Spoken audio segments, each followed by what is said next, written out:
Russia থেকে তেল কেনা নিয়ে ভারতকে বারংবার হুঁশিয়ারি দিয়েছেন মার্কিন প্রেসিডেন্ট ডোনাল্ড ট্রাম্প। তারপরেও ভারত নাকি রাশিয়া থেকে তেল কেনা বন্ধ করেনি। এই আবহে ভারতের ওপর আরও শুল্ক চাপানোর হুঁশিয়ারি মার্কিন প্রেসিডেন্ট ডোনাল্ড ট্রাম্পের। এক্স হ্যান্ডেলে ট্রাম্প লিখেছেন, ভারত শুধু রাশিয়া থেকে বিপুল পরিমাণ তেলই কিনছে না, তারা মুনাফা কমানোর জন্য এই তেলের বেশিরভাগই খোলা বাজারে বিক্রিও করছে।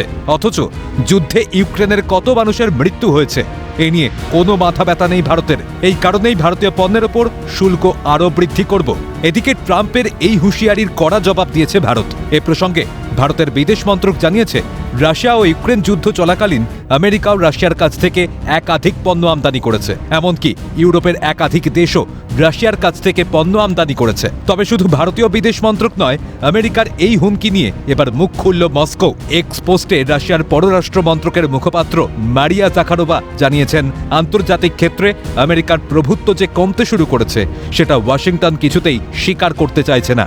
দিন কয়েক আগেই ভারতীয় পণ্যের ওপর 25% শুল্ক চাপানোর কথা ঘোষণা করেছিলেন মার্কিন প্রেসিডেন্ট। পাশাপাশি রাশিয়ার কাছ থেকে তেল এবং অস্ত্র কেনার জন্য ভারতকে জরিমানাও দিতে হবে বলে হুঙ্কার ছুড়েছিলেন তিনি।